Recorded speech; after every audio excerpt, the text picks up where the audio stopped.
Hello बच्चों, this is ममता त्यागी और आप देख रहे हैं maths with Mamata. Last video में हमने चैप्टर नंबर 10 मेंसुरेशन स्टार्ट किया था, जिसमें सीखा था कि पेरीमीटर क्या होता है और ये कैसे कैलकुलेट किया जाता है।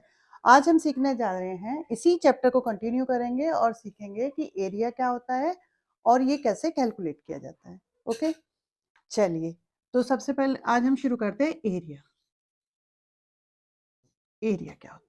कोई भी चीज हम फ्लैट सरफेस पे रखते हैं तो वो कुछ जगह घेरती है, ठीक है। तो जितनी भी जगह वो चीज घेरती है वही उस चीज का एरिया होता है, ठीक है। The amount of surface enclosed bye a close figure is called its area. Clear हो गया?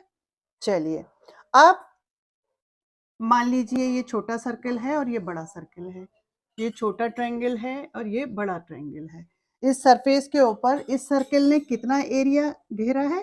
इतना एरिया। इसने कितना ऑक्यूपाइड किया है? इतना।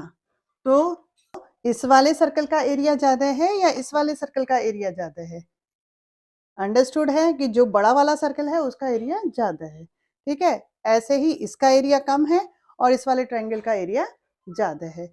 जब सेम शेप बनी हुई हो तो हमें पता चल जाता है कि जो छोटी शेप है उसका एरिया कम है और जो बड़ी शेप है उसका एरिया ज्यादा है। लेकिन अगर कोई इस तरह से शेप हो, मान लीजिए ये एक लीफ है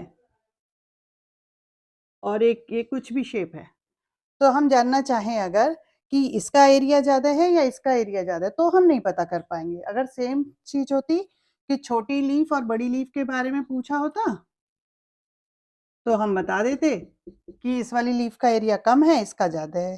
लेकिन अगर इसका और इसके बारे में पूछे तो हम बिना नापे नहीं बता पाएंगे कि किस वाली फिगर का एरिया ज्यादा है, ठीक है। तो उसके लिए हमें नापना पड़ता है।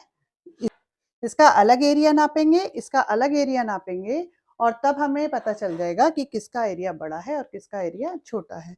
तो हम कैसे पता लगाते हैं कि किस फिगर का एरिया कितना है? उसकी टेक्निक, एक टेक्निक हम सबसे पहले समझेंगे। उसके लिए तरीका है एक ग्राफ पेपर लेने का। ग्राफ पेपर के अंदर स्क्वायर बने हुए होते हैं। मान लीजिए ये ग्राफ पेपर है और उसके अंदर स्क्वायर बने हुए हैं, ठीक है। ये एक ग्राफ पेपर है और इसके अंदर स्क्वायर बने हुए हैं, जिसके हर स्क्वायर की ये वाली साइड भी 1 सेंटीमीटर है और ये वाली साइड भी 1 सेंटीमीटर है। तो हर स्क्वायर का जो एरिया है वो 1 स्क्वायर सेंटीमीटर है, ठीक है। अब हमें जिस भी चीज का एरिया ये पता करना है कि कितना है, उसको हम इसके ऊपर रख देंगे और रखने के बाद उसकी आउटलाइन बना लेंगे। जैसे कि हमने मान लीजिए यहाँ पे एक लीफ रखी और उसकी आउटलाइन बनाई।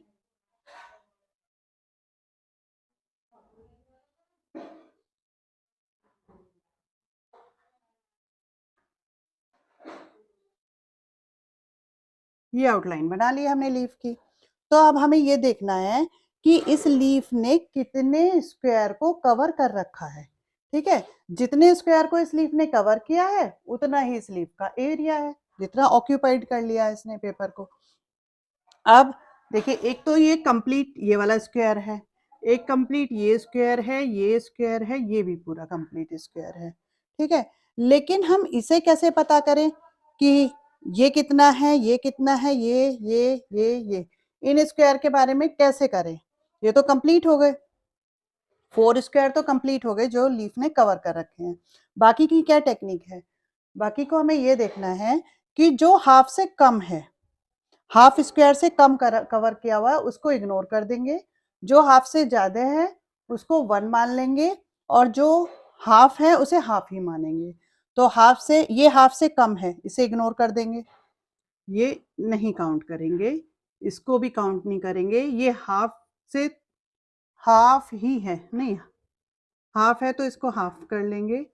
ये हाफ से थोड़ा ज़्यादा है, इसको 1 काउंट करेंगे। ये भी हाफ से ज़्यादा है, इसे 1 काउंट करेंगे। ये हाफ से ज़्यादा है, 1 काउंट करेंगे। इसको हाफ काउंट करेंगे और इसको, ये भी हाफ से थोड़ा ज़्यादा है, इसको भी 1 काउंट करेंगे, ठीक है। तो जो हाफ से ज़्यादा कवर किया हुआ है उसको 1 काउंट करना है, जो हाफ है उसे हाफ ही काउंट करना है, जो हाफ से कम है उसे इग्नोर कर देना। अब हमने देखना है 1 2 3 4 5 6 7 8 और 2 हाफ हैं, तो ये 1 हो गया 9। तो लीफ का जो एरिया हो गया वो क्या हो गया 9 स्क्वायर सेंटीमीटर। क्लियर हो गया? चलिए, तो इस तरह से आप ग्राफ पेपर के ऊपर कोई भी फिगर, क्लोज फिगर रख करके उसकी आउटलाइन बना करके और काउंट कर सकते हो कि कितने स्क्वायर उसके अंदर ऑक्यूपाइड हुए हुए हैं, उसके नीचे कितने स्क्वायर कवर हो रहे हैं। तो जितने स्क्वायर कवर हो रहे होंगे उतना ही उसका एरिया होगा। क्लियर हो गया ना? अच्छा, अब एक नेक्स्ट चीज देखिए कि अगर रेक्टेंगुलर शेप की कोई चीज है, मान लीजिए ऐसे है कोई, और रेक्टेंगुलर शेप की कोई चीज आपने इस ग्राफ पेपर के ऊपर रखी, ठीक है, और इस रेक्टेंगुलर जो फिगर है इसकी लेंथ है 4 सेंटीमीटर, 1 2 3 4 सेंटीमीटर लेंथ है और 1 2 3 सेंटीमीटर ब्रेड्थ है, 3 सेंटीमीटर ब्रेथ है, ठीक है। तो इसका एरिया कैसे निकालेंगे, इसके जरा आप वो काउंट कीजिए, स्क्वायर कितने स्क्वायर कवर हो रहे हैं, 1 2 3 4 5 6 7 8 9 10 11 12 स्क्वायर कवर हो रहे हैं। तो इट्स मीन एरिया कितना हो गया रेक्टेंगुलर का एरिया, 12 स्क्वायर सेंटीमीटर, ठीक है। तो ये तो हो गया, आपने ग्राफ पेपर के ऊपर रखा फिगर को, उसको आउटलाइन किया और उसको स्क्वायर को काउंट कर लिया। लेकिन एक चीज आप ध्यान दो कि जब कभी स्क्वायर शेप होती, जैसे लीफ है उसमें तो ऑप्शन नहीं है, लेकिन जब कभी स्क्वायर शेप या रेक्टेंगुलर शेप है तो उसमें आप कितना इजीली कर पा रहे हो कि जितनी लेंथ है 4 लेंथ है ना और ब्रेथ है 3, तो 4 + 4 + 4 यानी कि 3 टाइम 4 काउंट कराया आपने, है ना, तो 12 हुआ है। तो इस चीज को तो आप बिना ग्राफ पेपर के भी कर सकते हो। तो कैसे, जितनी लेंथ है उसकी मल्टीप्लाई ब्रेथ से कर दीजिए, है ना। तो देखो 4 4 और 4 को 3 टाइम या तो ऐड कर दीजिए या 4 को 3 से मल्टीप्लाई कीजिए तो 12 आ जाएगा, है ना। तो किसी भी रेक्टेंगुलर का आप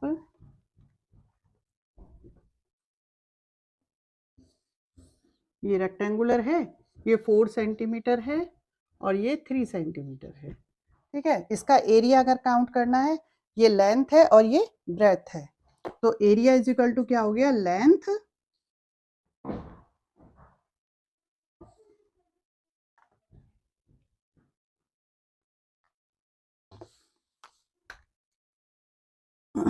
तो एरिया इज इक्वल टू क्या हो गया, लेंथ इनटू ब्रेथ। अब लेंथ कितनी है 4 सेंटीमीटर और ब्रेथ कितनी है 3 सेंटीमीटर। 4 को 3 से मल्टीप्लाई किया तो 12 एंड सेंटीमीटर को सेंटीमीटर से मल्टीप्लाई किया तो स्क्वायर सेंटीमीटर, स्क्वायर सेंटीमीटर।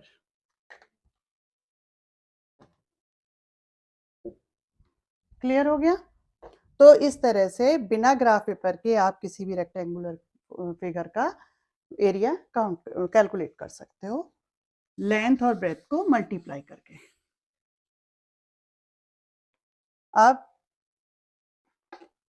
मान लीजिए एक रेक्टेंगुलर शेप है और ये 5 मीटर लेंथ है, इसकी 3 मीटर लेंथ, ठीक है। तो आपका एरिया का फॉर्मूला क्या है, area is equal to length multiply breath.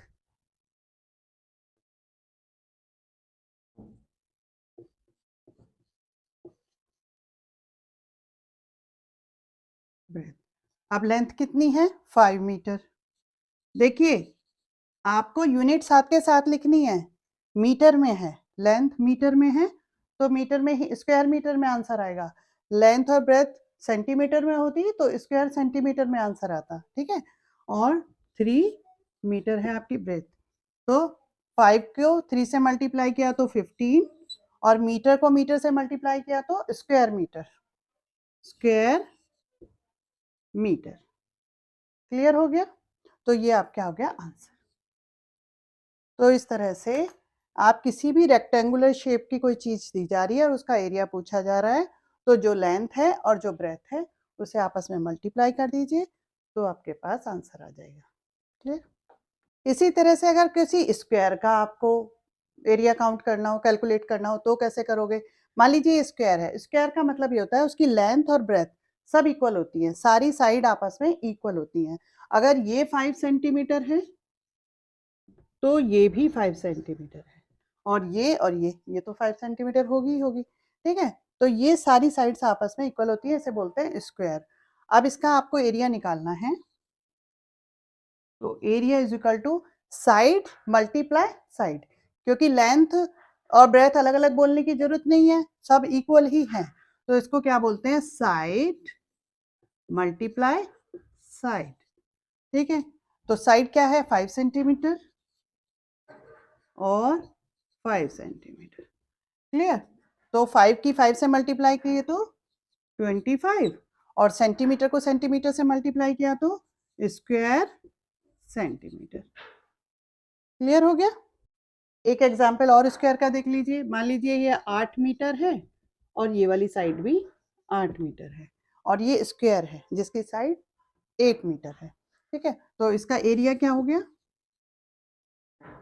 Side multiply side, that is 8 meter multiply 8 meter, 8 meter multiply 8 meter, 8 8 जा 64, और मीटर को मीटर से मल्टीप्लाई किया तो square metre, that is the answer.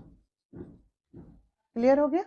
मान लीजिए ये फिगर है और इसमें जो लेंथ दी हुई है सारी वो सेंटीमीटर में दी है, ये 5 सेंटीमीटर है, ये 3 सेंटीमीटर, ये 2 सेंटीमीटर है, ये 2 सेंटीमीटर, ये 1 और ये 1 सेंटीमीटर, और इसको आपको एरिया कैलकुलेट करना है। तो ये रेक्टेंगुलर शेप तो नहीं है, लेकिन आप इसे रेक्टेंगुलर शेप में चेंज कर सकते हो। कैसे? देखिए, मान लीजिए मैं इस वाली लाइन को आगे बढ़ा दूं और इस वाली लाइन को भी आगे बढ़ा दूं, तो देखिए आपके पास 3 रेक्टेंगुलर शेप आ जाएगी। मान लीजिए ये x है, ये y है और ये z है, 3 रेक्टेंगुलर शेप आपके पास मिल गई हैं। तो इसका एरिया क्या हो गया? एरिया ऑफ x बताइए क्या हो गया? एरिया ऑफ x क्या हुआ बताइए? लेंथ 3 सेंटीमीटर है और ब्रेथ 1 सेंटीमीटर है, तो 3 multiply 1, that is 3 square centimetre. ठीक है, अब एरिया ऑफ y बताइए। एरिया ऑफ y क्या हो जाएगा? इसकी लेंथ है 3 और ये हो गई 1, ये 1 है, क्योंकि देखिए ये 2 है और ये पूरी 3 है, इट्स मीन ये 1 है। ठीक है, और ये 3 है, तो 3 मल्टीप्लाई 1, एरिया क्या हो गया? 3 स्क्वायर सेंटीमीटर। ठीक है, इसी तरह से ये 3 है तो ये भी 3 है, लेंथ 3 हो गई और ब्रेथ 1 हो गई। z का भी एरिया ऑफ z क्या हो गया? 3 multiply 1, that is 3 square centimetre. तो अब आपको अगर x, y और z तीनों रेक्टेंगुलर शेप के एरिया को प्लस कर दो तो आपको क्या पूरी फिगर का एरिया पता चल जाएगा। तो 3 square centimetre plus 3 square centimetre plus 3 square centimetre, इन्हें तीनों को प्लस करें तो इस पूरे का एरिया कितना आ गया? 9 स्क्वायर सेंटीमीटर, 9 स्क्वायर सेंटीमीटर। ये हो गया आंसर आपका। क्लियर हो गया? अब एक लास्ट चीज और बताना चाह रही हूं मैं आपको। एरिया किसके बराबर हो गया? लेंथ और ब्रेथ की मल्टीप्लाई के बराबर। अगर आपको लेंथ निकालनी है तो ब्रेथ को इक्वल टू के दूसरी तरफ ले जाओगे तो क्या हो जाएगा? एरिया के नीचे आ जाएगा, क्योंकि जब कोई चीज मल्टीप्लाई में होती है तो इक्वल टू के दूसरी तरफ ले जाने पे क्या हो जाती है, डिवाइड में आ जाती है। तो लेंथ इज इक्वल टू क्या हो जाएगा, एरिया अपॉन ब्रेथ। अगर आपको ब्रेथ निकालना है और एरिया और लेंथ दिया हुआ है तो लेंथ को इक्वल टू के दूसरी तरफ ले जाएंगे तो क्या हो जाएगा, एरिया अपॉन लेंथ। तो इससे आपको दो फॉर्मूले और मिल जाते हैं, length is equal to area upon breadth and breadth is equal to area upon length। Clear हो गया। तो तीन चीजों में से कोई भी दो चीजें आपको दे रखी हैं और तीसरी पता करनी है तो आप इजीली कैलकुलेट कर सकते हो।